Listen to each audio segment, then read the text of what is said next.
Hello, Aubrey. How's it going today? I'm great, Lindsay. How are you? Oh, it's my favorite time of the week recording the All Ears English podcast. So I'm great. So fun. I'm wondering, Lindsay, have you seen the Broadway play Hamilton? It's so crazy. I feel ashamed to say this is one of the ones that I have not seen yet. I've seen a lot of Broadway plays, but not Hamilton. What about you?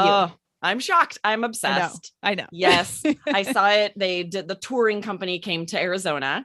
I've seen it a few times. I went with my partner and then we took kids but then they also released it on Disney Plus, like a recording of the Oh, original cast performing it on Broadway, which if anything, if nothing else, watch that, right? It's yeah. fantastic, but I love the music. It's more modern. It's sort of like hip hop style. I love Lin-Manuel Miranda who wrote it. Okay. Yep. But here's why it's interesting. It's related to what we're talking about today, Yeah. What are we because getting have into you today? ever heard Alexander Hamilton attributed with the quote, "If you stand for nothing, what will you fall for?" Yeah, I mean, I'm sure I studied this in school, right? This is Right. probably a famous historical quote. I have not thought about this quote in a long time. What does it mean? Yeah, the This reason phrase. I've thought about it is it's in the play. He wrote Okay. it into the play where Hamilton says to Burr, "If Yeah. you stand for nothing, what will you fall for?" Which means stand for is a phrasal verb. That means to believe in something and take action to support it. Right. And then fall for, the phrasal verb, means to believe. So it's Okay. saying if you don't fight for any causes, then you might believe anything that comes along, right? It's an Oh, so it's kind interesting of a quote. cautionary sort of warning, kind of, or saying, hey, you could be easily swayed in the wrong direction if you don't take a stand. Is that what we're saying here? Right. Yeah, Yeah. exactly. But here's what's interesting. Researching this a little bit, it turns out Alexander Hamilton didn't say that. It's so fascinating. Sometimes things are misattributed to Oh, someone, yeah. right? Oh, So yeah. I guess what happened is in 1978, a radio broadcast host whose name was Alex Hamilton, Oh, no no. relation, said, "Those who stand for nothing fall for anything." And people see it with that name and assume they're talking about the American founding father, Alexander Oh, Hamilton, but it's not. but didn't you say you heard it in the play or no? Did It I is in mishear the that? play. Oh, So either Lin-Manuel Miranda didn't know that it's a false, oh that it's not really no. his quote, or maybe he Oh, heard that and was like, who knows? throw it Maybe they're in. wrong. Maybe Yeah. it really was him. There's a Yeah. lot of things about history that you're like, who do you believe? Yeah. This We is, don't know. I wasn't mm-hmm. there. We can rewrite history a little bit. We can take liberties here, right? I love Yep. that. Interesting. It's true. A lot of things are misattributed. Do you really think Einstein said all those quotes that he's attributed to, right? There are so many Einstein quotes, and I'm Good always point. skeptical. I don't know if Einstein said all those things. He was too It's a busy good, doing mathematical equations. right? How can someone who's that big of a genius mathematically also be so well spoken? Yeah, It's I not think, fair. You can't have right. everything, Einstein. Exactly. So today, guys, what are we getting into, Aubrey? I'm so excited for our listeners because we are tapping into, literature, drama, and actual phrasal verbs that our listeners can use right away today. Yes, exactly. Right. You just learned these two: fall for, stand for. And this is a little bit of a follow up on a recent episode that Lindsay and I recorded, 1770. So if you missed that, go back because we shared phrasal verbs for falling and talked about the verb fall, which in itself is quite complicated. So if you're not following the podcast, make sure to hit follow All Ears English Podcast and go back and check that one out if you missed it. Yes, especially if you are falling for all ears English. Yes, which you We're should gonna get be. cheesy there. I love it. I love it. So good. So today we're going to go into it, guys. We're going to break it down for you and help you understand this phrasal verb fall for. There's a couple ways that it's used, right, Aubrey? Yes, exactly. So the first one is what we shared in that quote: to fall for meaning to believe. So if you say you'll fall for anything, you're calling someone gullible. You're saying they'll believe anything, right? Every Yeah, April Fool's joke they believe. Gullible is an interesting word, right? It just gullible. means you're very likely to believe everything you hear. Yeah, that's a bonus word for our listeners today. Gullible, guys. Write that one down. Now, are you a gullible person, Aubrey, or were you a gullible person when you were a kid? I mean, most kids are a little bit Oh, gullible. for sure. I was when I was a kid. And I think I still am. My husband will often sort of play practical jokes, and I believe it every time. You would think I would wise up to it by now. It's Little hilarious. things like he will head to take a kid to soccer, and he'll call me and say, we forgot their soccer ball, or if he's supposed to pick up another kid, he'll call and say, we forgot them. Can you go grab? And I'll panic. I'm like, okay, I can fix it. What? And then he's like, just kidding. I believe it every time. That's hilarious. I'm a little gullible too. I don't know what it is. It's kind of like an innocence in the world, right? It's like a trusting nature to the personality that becomes gullible, I guess. I would prefer to be a little gullible than extremely cynical. Which is much sort of the opposite, where you don't believe anything. You're very doubting and negative. And I'd rather be a little gullible. Me too. There's no harm. There's no harm in that. There's no harm in that. So what would be another sample sentence then for fall for? Yeah. So to talk about falling for jokes is a good one, right? I always fall for my husband's jokes. She always falls for my jokes. And it just means she believes you. She doesn't immediately say, that's not true. You're joking. She'll believe it if she falls for it. She falls for it. Guys, write these down. These are great little chunks for you that you can use them right away in natural conversation. Here's the next one. Don't fall for it, right? If he plays a joke on you, don't fall for it. Yes. And I feel like I hear that a lot when we're talking about scams, right? There are email scams or phone scams, all kinds of things. And you want to be sure that you don't fall for it. So this is something I would say to my mom, like, beware, there's this scam out there. Don't fall for it. I worry a lot about my parents. They're getting older, and I do worry about old people, our elders, let's say. It's a nicer way to say it than old people. I know. I sort of tested my parents once. I sent them an email because they were selling something on Craigslist.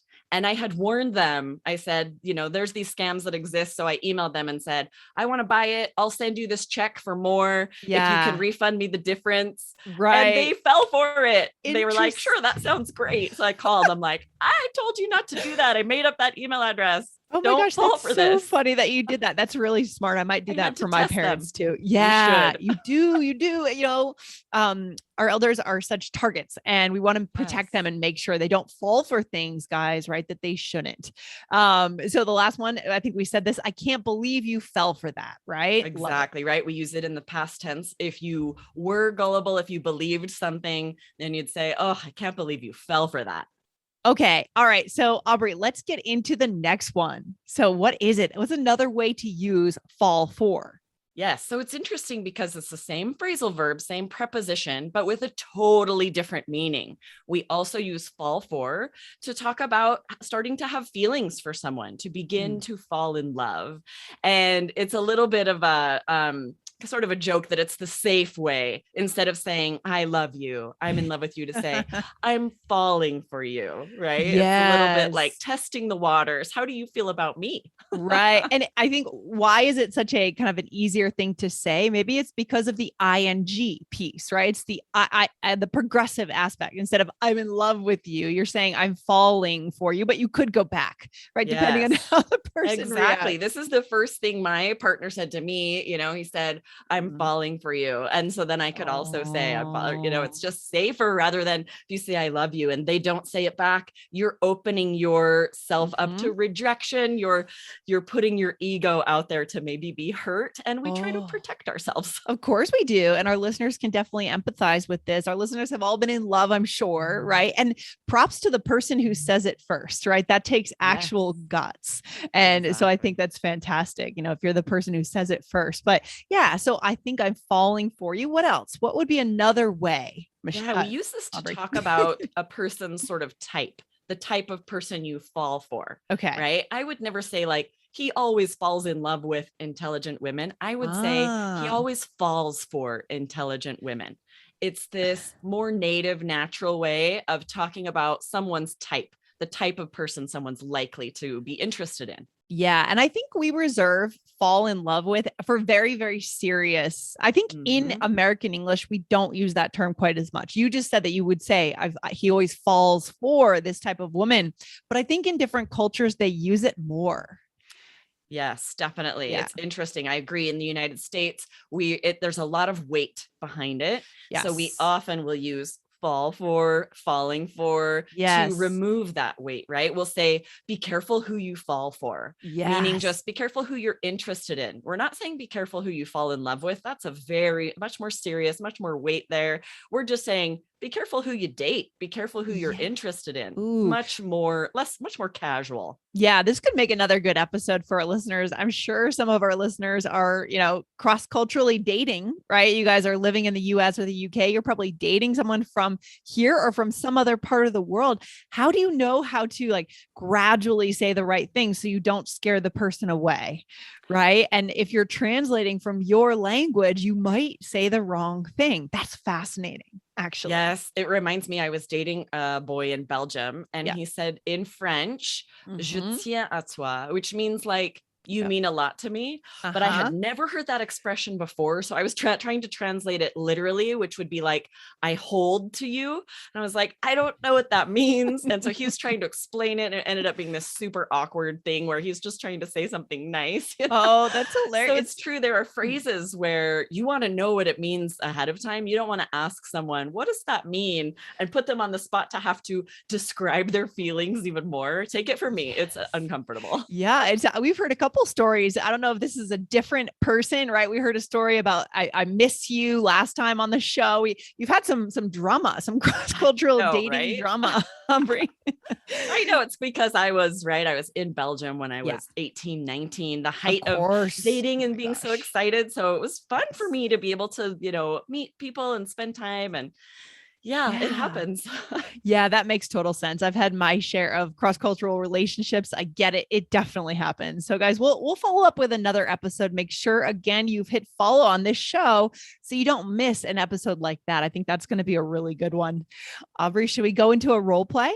Yes, this will be fun. You and I are discussing a joke that a friend played on us to use these phrasal verbs a bit here. All right, here we go. I can't believe we fell for that. I know we're really gullible. I usually don't fall for stuff like that. I should have seen through it.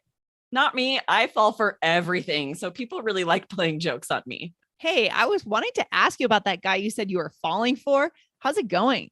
Good. Yeah, I'd definitely say I've fallen for him, but we're taking it slow. I'm not sure if he's falling for me or not, unfortunately. Oh, that's a hard place to be in, right? When you're falling Yeah. for someone and really not sure of their feelings. Ugh, dating is hard. Well, it's a hard place to be, but it's also a fun place to be. It's kind of an exciting moment, right? Where there's that mystery. And I think people love that mystery at the same That's time. true. You That's true. know? That's the one thing you Mhm. miss out on once you're in a committed relationship Yes. and there's no longer that does he, doesn't he, does she, Yes. doesn't she excitement. So That's why it's can't fun help to but have miss it. that a little. That's why in the beginning it's fun to have it and like stretch it out a little bit if you can, because if True. you end up with the person long term, it's a lot of years. That's true, right?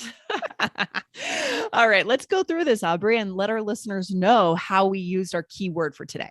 Yeah. So you first used it by saying, I can't believe we fell for that, right? We believed this joke that was played on us and say, can't believe we fell for that.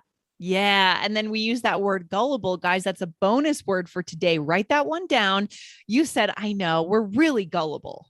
Yes, meaning, we'll believe anything, right? We're Mhm. saying this, we're calling ourselves gullible, using this adjective to describe ourselves as easily falling for something. We're clearly not real happy about how gullible we are. Yeah, perfect. And then I said, I usually don't fall for stuff like that. I should have seen through it. And this could be another bonus for our listeners who want to take today's episode to a higher level. Aubrey, real quick, what does that mean? Yeah, this is an interesting idiom to say, almost like imagine a fabric or something that you can see through. We use this metaphorically to talk about anything that you should be able to see something and don't. So for like a Yeah. joke, I should have seen that he was playing a joke on me and I didn't. I should have seen through it. Yeah. Another phrasal verb, right? That is a phrasal. Interesting. Oh boy, Mhm. guys, phrasal verbs all day long. I know. What else? What else? And then I said, not me, I fall for everything, which Yeah. does make people like playing jokes on me because I'm not the person that's like, meh, you're playing a joke and it's no fun. I'll Right. believe it. It's way more fun. They know who to fool. Okay. I love that. Yes. I love that. And then I changed the subject. Now we're going to talk a little bit about love, right? I said, hey, I was wanting to ask you about that guy you said you were falling for. How's it going? Okay, guys, this is that second way of using fall for.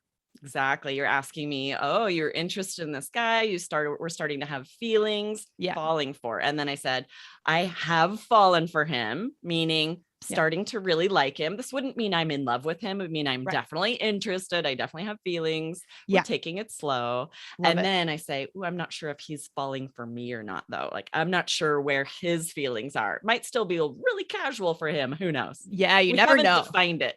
Yeah, it's true. Again, that mystery piece. So what's the takeaway for our listeners today, Aubrey? Yes, phrasal verbs can be so tricky. Some are idiomatic.